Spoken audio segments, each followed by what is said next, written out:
Film की कहानी शुरू होती है तो हमें एक ऐसा वक्त दिखाया जाता है जहां दुनिया के हालात खराब थे। करोड़ों लोग मर चुके थे और बाकी लोग बचने की कोशिश कर रहे थे। हमें पॉल नाम का एक आदमी दिखाई देता है जो कुछ जरूरी सामान और एक टेडी बियर के साथ चुपके से अपने ठिकाने की तरफ जा रहा था। इन शुरुआती पलों में हमें धमाकों की आवाज और हॉर्न की आवाज सुनाई देती है, जिसका मतलब है कि शायद लोग आपस में लड़ने लगे हैं। पॉल शहर से निकलकर अब एक गांव में आता है। वो एक केबिन में आता है। वहां उसके 2 बच्चे थे जो जुड़वा थे। अब हो सकता है कि पॉल की पत्नी किसी दुर्घटना में मर गई हो और बच्चों की जिम्मेदारी पॉल पर आ गई हो। खैर, पॉल अपने बच्चों का बहुत ध्यान रखता है और यहीं इस इलाके में रहने लगता है। अब कहानी को 15 साल बीत गए और लड़के बड़े हो गए थे। एक का नाम थॉमस और दूसरे का जोसेफ था। दुनिया अब पहले जैसी नहीं रही। बिजली नहीं थी, कोई किसी से संपर्क नहीं कर सकता था। अस्पताल, पुलिस और सरकार सब खत्म हो चुके थे। सबको अपनी सुरक्षा करनी थी, लेकिन खतरा सिर्फ एक दूसरे से ही नहीं था, बल्कि रात में निकलने वाली खतरनाक चीजों से भी था। इन लोगों ने घर को काफी सुरक्षित बना लिया था। शाम होने से पहले वे हर उस जगह को बंद कर देते थे जहां से कुछ अंदर आ सकता था।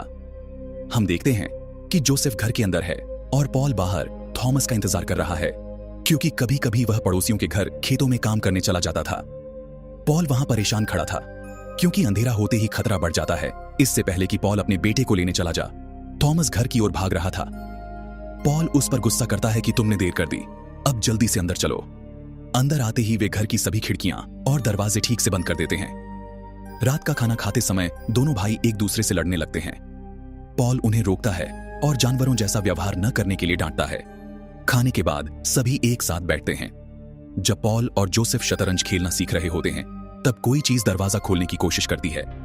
पॉल और थॉमस दरवाजे को कसकर पकड़ते हैं ताकि वह खुल न जाए। 3 बार ऐसा होता है। जब कोई दरवाजे पर जोर से मारता है तो सब कुछ शांत हो जाता है, लेकिन जोसेफ अपनी जगह से नहीं उठता है, जिस पर थॉमस गुस्से से पूछता है कि तुमने हमारी मदद क्यों नहीं की। जोसेफ जवाब देता है कि दरवाजा ठीक से बंद था, वे इसे खोल नहीं सकते थे, लेकिन मैंने देखा कि जब उन्होंने 3 बार दरवाजे पर मारा तो पहली बार हमें डराने के लिए था, जो 10 सेकंड तक चला। दूसरी बार वे दरवाजा तोड़ने की कोशिश कर रहे थे और तीसरी बार उन्होंने सिर्फ 1 सेकंड के लिए दरवाजे पर मारा, क्योंकि वो दरवाजे को नहीं तोड़ पाए और वो निराश थे। फिल्म की कहानी में इन राक्षसों के बारे में ज्यादा जानकारी नहीं दी गई कि ये कहां से आए थे, लेकिन जो भी हैं वो बाद में पता चलेगा। ये सिर्फ रात में ही निकलते थे। दिन में इन लोगों से ज्यादा खतरा नहीं होता, इसलिए सुबह होते ही पॉल बाहर जाता है और दरवाजा चेक करता है। उस पर पंजे के निशान थे। उसे तोड़ने की बहुत कोशिश की गई थी। दरवाजे की खाली जगहों में बहुत सारे कीड़े भी थे, इसलिए पॉल उसे खोल देता है ताकि उसे और मजबूत बनाया जा सके। पिता के कहने पर दोनों भाई जंगल से कुछ लकड़ियां लाते हैं। थॉमस आज फिर से रोज के घर जाना चाहता था, रोज के यहां, यानी अपने पड़ोसियों के घर, लेकिन पॉल उसे जाने से मना करता है। वह कहता है कि घर की एक खिड़की की मरम्मत की जरूरत है, इसलिए तुम अपने भाई के साथ नदी किनारे जाओगे ताकि कुछ जरूरी सामान ढूंढ कर ला सको। जोसेफ मैकेनिकल चीजों में बहुत अच्छा था। पिछले कुछ महीनों से वह एक एटीवी गाड़ी की मरम्मत में लगा था। बाकी की मरम्मत वह कर चुका था। उसके पिता बान में आते हैं। ये देखकर वो काफी इंप्रेस हुए, मगर अभी तक जोसेफ से वो गाड़ी स्टार्ट नहीं हुई थी। बाकी उसने रिपेयर कर दी थी। पॉल पूछता है कि तुम गाड़ी की मरम्मत क्यों करवाना चाहते हो, जिस पर जोसेफ जवाब देता है कि मैं अपनी पूरी जिंदगी यहां नहीं बिताना चाहता। डर के साये में पॉल उसे हौसला देता है कि मुझे भी उम्मीद है कि कोई इस दुनिया को फिर से ठीक कर देगा। अतीत में इंसानों की गलतियों की वजह से यह तबाह हो गई, लेकिन आने वाली पीढ़ियां उन गलतियों को नहीं दोहराएंगी। फिर पॉल उस गाड़ी के रिले बदल देता है, जिसकी वजह से वह तुरंत स्टार्ट हो जाती है। यह देखकर जोसेफ हैरान भी होता है और खुश भी, क्योंकि वह कई महीनों से इस पर काम कर रहा था। इसके बाद पॉल उसे गाड़ी चलाना सिखाता है और जब वह सीख जाता है तो पॉल दोनों भाइयों को नदी किनारे भेज देता है ताकि वह कुछ जरूरी सामान ढूंढ कर ला सके। थॉमस गुस्से में था, क्योंकि उसे रोज के घर जाना था और उसके पिता ने उसे जाने नहीं दिया। जोसेफ कहता है कि ठीक है, मुझे तुम्हारी मदद की जरूरत नहीं है, अगर तुम जाना चाहते हो तो जा सकते हो। तो जोसेफ कहता है कि ठीक है, तुम अकेले ही चले जाना, मुझे यहीं छोड़ दो, लौटते वक्त हम दोनों साथ में घर जाएंगे। इसलिए जोसेफ अकेले ही गाड़ी में नदी किनारे चला गया। अक्सर जब थॉमस रॉस के घर होता था तो उसे जंगल में एक गड्ढे को पार करना पड़ता था। खैर, रॉस के घर पहुंचने के बाद हमें पता चलता है कि यहाँ एक छोटा सा ग्रुप है जो अपनी सुरक्षा का बहुत ध्यान रखता है। कोई न कोई हर समय हथियार के साथ प्रवेश द्वार पर पहरा देता है। चूंकि थॉमस यहाँ आता रहता था, इसलिए उसे अंदर आने की इजाजत थी। हकीकत यह थी कि थॉमस को खेत में काम करने में कोई दिलचस्पी नहीं थी, लेकिन रोज की बेटी शार्लोट यहां थी। दोनों एक दूसरे को पसंद करते थे।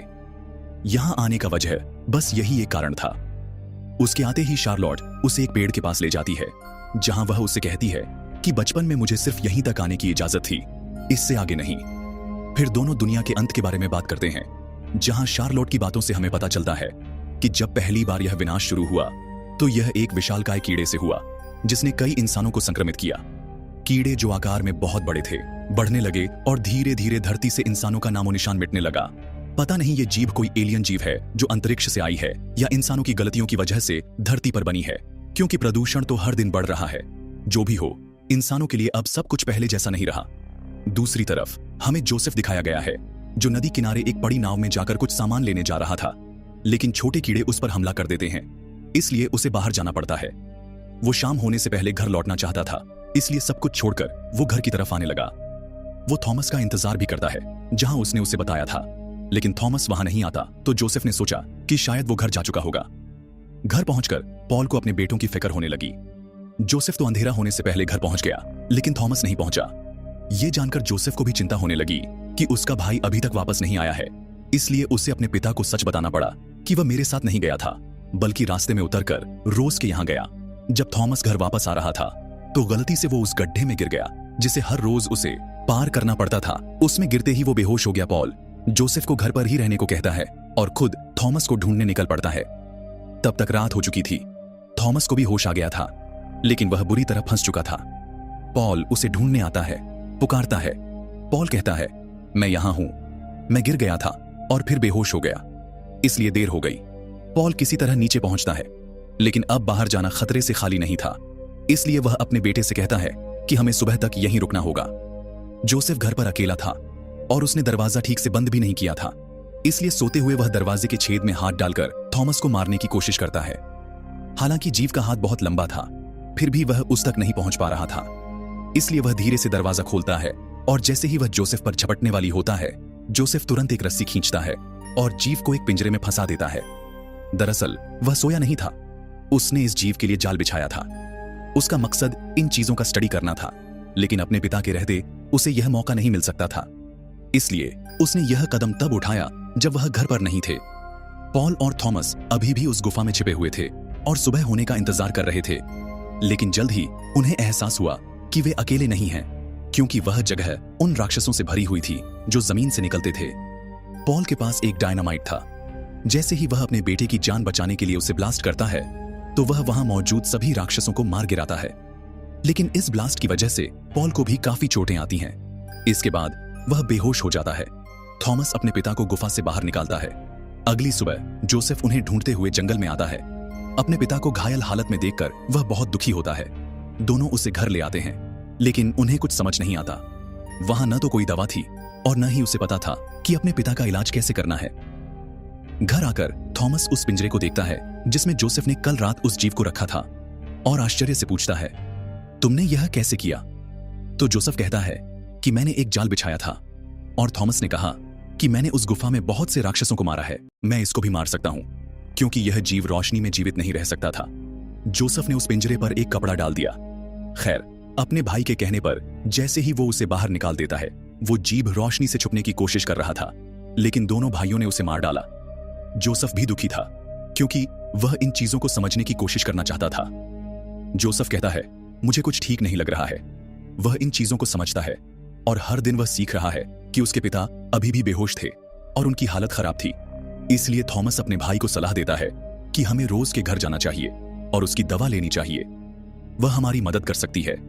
इसीलिए पॉल को रोज के पास जाना पड़ता है, लेकिन वे लोग अभी भी अंदर नहीं आते हैं और रोज साफ कहती है, हम किसी भी जख्मी आदमी को अपने साथ नहीं रख सकते, ना ही हमारे पास कोई दवा नहीं है। हाँ, वह थॉमस से कहता है कि अगर वह रुकना चाहे तो रुक जाए।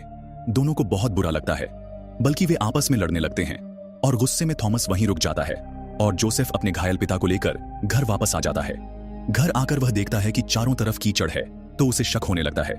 वहां शार्लोट थॉमस को अपने कमरे में ले आती है, जहां दोनों किस करते हैं, लेकिन शार्लोट के पिता यह देखकर गुस्सा हो जाते हैं, इसलिए वह शार्लोट को बाहर भेज देते हैं। थॉमस सिर्फ दवा लेने आया था, वह अपने पिता और भाई को अकेला नहीं छोड़ना चाहता था। जब शार्लोट उसे चोरी करते हुए देखती है, तो वह खुद उसकी मदद करती है लेकिन जब थॉमस जा रहा होता है तो उसी ग्रुप का एक आदमी उसे रोक लेता है।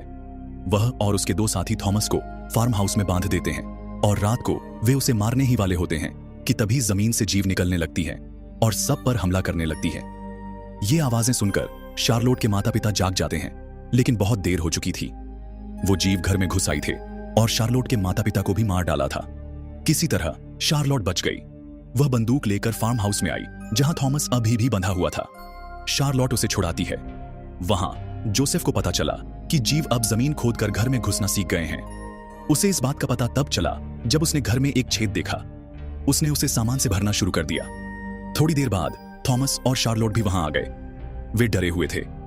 थॉमस ने अपने भाई से माफी मांगी और उसे वो दवा दी जो वह रोज के घर से लाया था। जोसेफ को भी यह जानकर बहुत बुरा लगा कि वहां सभी मारे गए थे। इस बीच उसके पिता को भी होश आ गया, लेकिन वह बहुत कमजोर थे। जोसेफ अपने पिता को बताता है कि जीव जमीन खोदकर घर में घुसने लगे हैं। बताओ हमें क्या करना चाहिए। उसके पिता जवाब देते हैं कि हमें उनसे लड़ना होगा। इसके तुरंत बाद जोसेफ स्टोर रूम से पेट्रोल लाता है और पूरे घर में छिड़क देता है, क्योंकि यह जगह अब सुरक्षित नहीं है। वे अपना कुत्ता वहां छोड़ देते हैं। जैसे ही वो घर छोड़ के जाते हैं, थोड़ी देर बाद वहां राक्षस हमला कर देते हैं। उनकी तादाद बहुत ज्यादा थी। जोसेफ का इरादा था कि हम फ्रीजर में छिप जाएंगे। धमाके की वजह से ये सारे दानव मर जाएंगे और शायद हम सुरक्षित रहे। तो ये कमरे में गए। तब तक पॉल भी जाग चुका था, लेकिन वह पीछे रुक गया ताकि इन लोगों को समय मिल जाए और वह आग जला सके, क्योंकि अगर वह ऐसा नहीं करता तो ये सभी मारे जाते। खुद की बलि देकर वह घर को उड़ा देता है ताकि ये लोग जिंदा रहें। विस्फोट के बाद ये लोग फ्रीजर से बाहर निकलकर भागने लगे, क्योंकि वो चीजें अब भी उनका पीछा कर रही थीं। लेकिन उनमें आग लग गई, जिसकी वजह से वे उन तक नहीं पहुंच पाए और बच गए। अगली सुबह वे तय करते हैं कि वे यहां से कहीं दूर चले जाएंगे। हालांकि ये एक अच्छा आइडिया नहीं था, क्योंकि ये जीव हर जगह हैं, लेकिन उन्हें उम्मीद थी कि कोई उनकी मदद करेगा, उन्हें अपने साथ रखकर। और इसके साथ ही वे उस कार में बैठकर चले जाते हैं और फिल्म खत्म हो जाती है।